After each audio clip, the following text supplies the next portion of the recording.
नमो नमः। कैसे हैं? आशा है आप लोग अपने अपने घरों में स्वस्थ और सानंद होंगे। आज हम रघुवंश महाकाव्य के प्रथम सर्ग के श्लोक संख्या 33 से अध्ययन करेंगे। तस्यात्मानम् अनुरूपायाम् आत्मजन्म समुत्सुकः विलम्बितफलैः कालं स निनाय मनोरथैः। स आत्मानरूपायां तस्याम् आत्मजन्मसमुत्सुकः विलम्बितफलैः मनोरथैः कालं निनाय।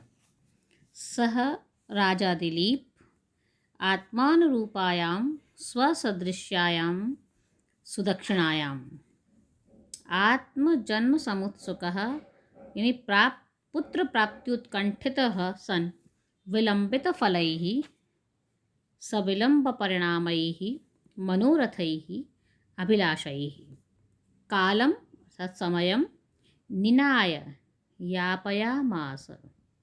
दिलीपो बहुकालं पुत्रप्राप्त्यभिलाषेण यापितवान् इति भावः। अर्थात महाराजा दिलीप ने अपने अनुकूल महारानी सुदक्षिणा से पुत्र को पाने के लिए उत्कंठित होते हुए विलंब युक्त फल वाले अभिलाषाओं में समय बिताया। आत्मानुरूपायाम आत्मनः अनुरूपा आत्मानुरूपा तस्याम ये षष्ठी तत्पुरुष है। आत्मजन्म समुत्सुकः आत्मनः जन्म यस्य सः आत्मजन्मा पुत्र इत्यर्थः। आत्मनः जन्म आत्मजन्म आत्मा वै पुत्र नामा से इस वेद वाक्य के अनुसार यहाँ पर आत्मा कहने से पुत्र लिया गया है। विलंबित फलैः विलंबः संजातः यस्य विलंबितम् विलंब प्लस इतच प्रत्यय विलंबितं फलम् पुत्र प्राप्ति रूपम येषां ते विलंबित फलाः तैः। यह मनोरथैः इस पद का विशेषण है। संतानार्थाय विदधे स्वभुजात् अवतारिता तेन धूर्जगतो गुर्वी सचिवेषु निचिक्षिपे। संतानार्थाय विधये स्वभुजात् अवतारिता तेन धूर्जगतो गुर्वी सचिवेषु निचिक्षपे। तेन संतानार्थाय विधये स्वभुजात् अवतारिता जगतो गुर्वी धूः सचिवेषु निचिक्षिपे। तेन दिलीपेन संतानार्थाय संतति प्रयोजनाय विधये अनुष्ठानाय स्वभुजात् आत्मबाहो अवतारिता अवरोपिता जगतः लोकस्य गुर्वी दुर्वः धूः भारः सचिवेषु अर्थात मंत्रिषु निचिक्षिपे निहिता। अर्थात संतानार्थाय संतान की प्राप्ति के लिए संतान प्राप्ति के निमित्त अनुष्ठान करने के लिए अपने हाथ से उतारे गए स्वभुजात अपने हाथ से अवतारित किए गए उतारे गए जगतः गुर्वी लोक के बड़े भार को किसको सौंपा सचिवेषु निचिक्षिपे मंत्रियों को सौंप दिया। अथाभ्यर्च्य विधातारं प्रयतौ पुत्रकाम्यया तौ दंपती वसिष्ठस्य गुरुर्जगतु जगमतुराश्रमम्। अथ इसके बाद पुत्र काम्यया पुत्र की कामना से तौ दंपती दोनों पति पत्नी प्रयतौ चल दिए रवाना हुए। कैसे? विधातारम अभ्यर्च्य गुरु वसिष्ठस्य आश्रमं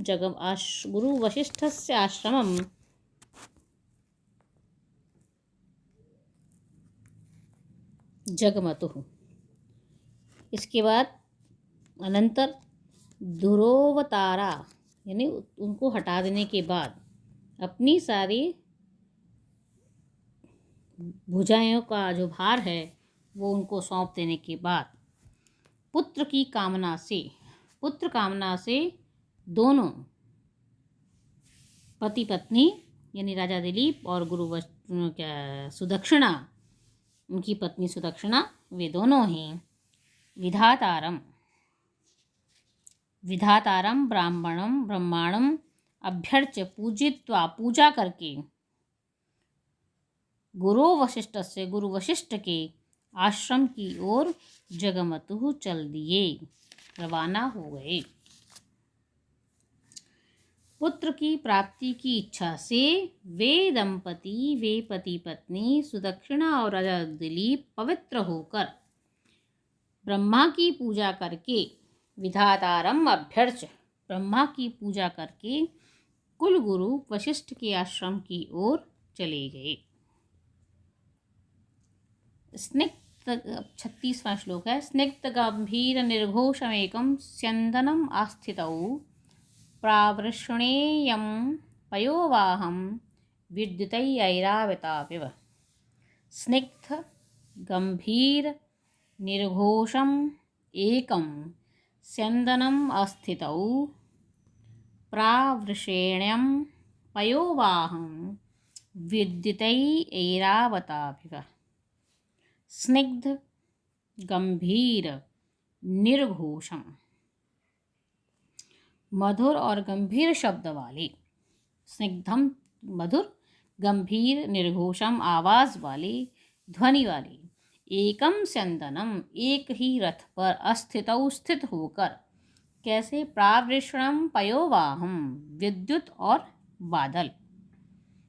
प्रावृषणम वर्षा और पयोवाहम मेघ, वर्षा और मेघ की तरह। बिजली और ऐरावत हाथी के समान, है ना। पयोवाहम विद्युतै ऐरावताविव, बिजली और ऐरावत हाथी के समान चढ़े हुए वे दंपति कहाँ पहुँचे? इस राजा गुरु वशिष्ठ के आश्रम की ओर चल दिए। स्निग्ध गंभीर निर्घोषम एकम, मधुर और गंभीर ध्वनि करने वाले एकम स्यंदनम एक ही रथ पर। प्रावृष्णे पयोवाहम वर्षा और मेघ की तरह, मेघ।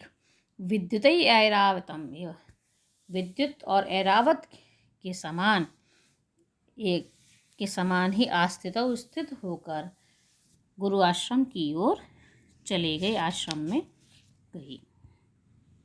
माँ भूदाश्रम पीड़ेति परिमेय पुरःसरौ अनुभाव विशेषात्तु सेना परिवृत्ताविव।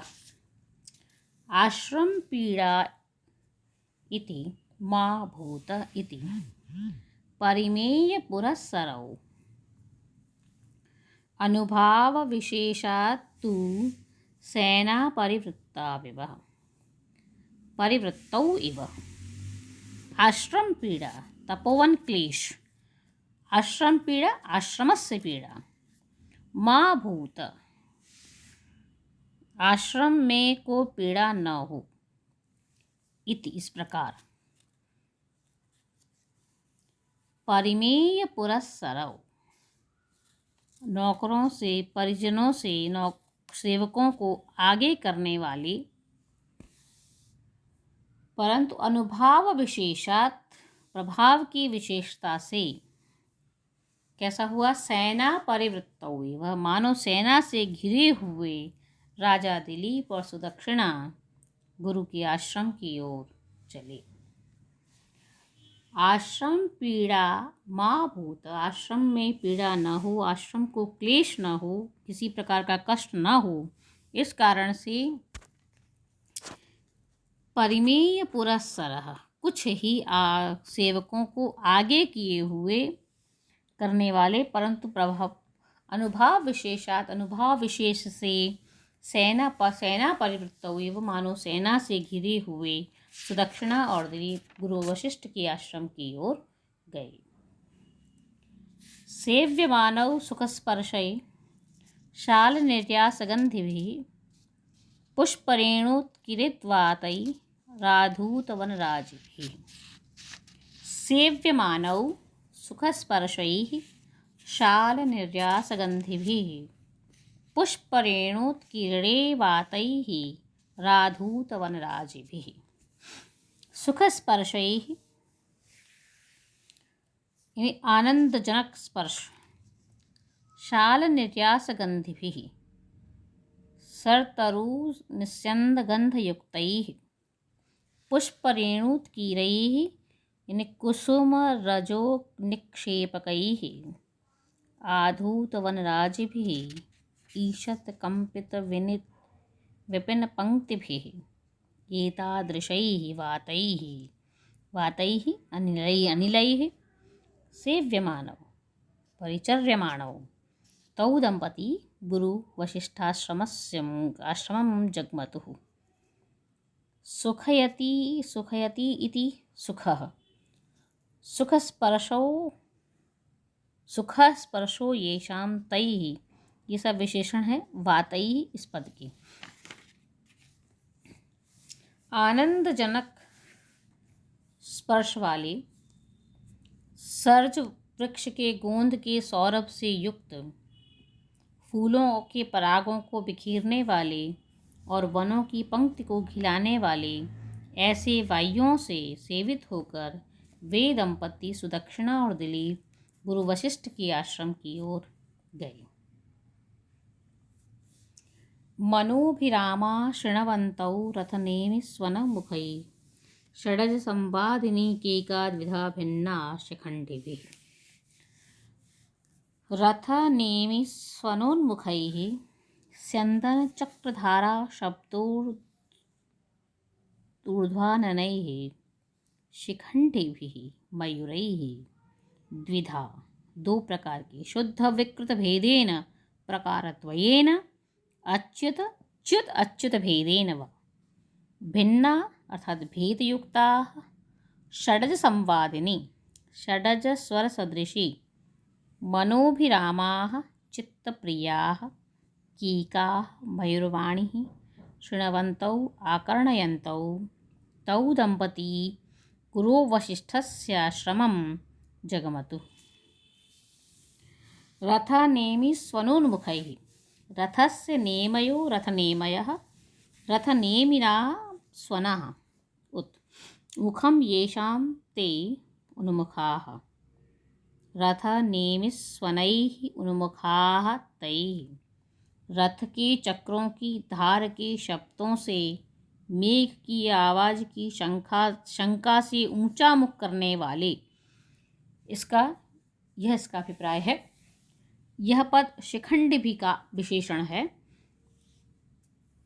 और शिखण्डिभिः शिखण्डः अस्ति येषां ते शिखण्डिनः शिखण्ड प्लस इनि प्रत्यय लगा है। षडज संवादिनी षडभ्यः अजायत इति षडजः पंचम्या जातौ इस सूत्र से षष् शब्द पूर्वक जन धातु से ड प्रत्यय प्रयोग हुआ है। 6 स्थानों से उत्पन्न होने से षडज कहते हैं, अर्थात जो नासिका, कंठ, छाती, तालु, जीभ और दांतों को स्पर्श करता है, इन 6 स्थानों से उत्पन्न होता है। इस स्वर को षडज कहते हैं। यह स्वर तार और कंठ से उत्पन्न होता है। यानी षडज संवादिनी षडजेन संवदन्ति इति तच्छीलाः षडज संवादिन्यः ताः। षडज स्वर के सदृश, जैसा कि मातंग मूर्ति ने कहा है कि षडजम मयूरो वदति, अर्थात मयूर षडज स्वर बोलता है। केका वाणी मयूरस्य इति अमरः, जो रथ के पहियों की धार के शब्दों से ऊपर मुख किए हुए करने वाले मयूरों से शुद्ध और विकृत या चित्त और अचित 2 प्रकारों से भिन्न षडज स्वर के स्वर को चित्त कमल प्रिय लगने वाले मयूर की वाणियों को सुनते हुए वे दंपति सुदक्षिणा और दिलीप गुरु वशिष्ठ के आश्रम को गए। धन्यवाद। आज के व्याख्यान में इतना ही। अगली बार हम आगे श्लोक संख्या 40 से अध्ययन करेंगे। तब तक के लिए शुभम भूयात्, सुष्टु भूयात्।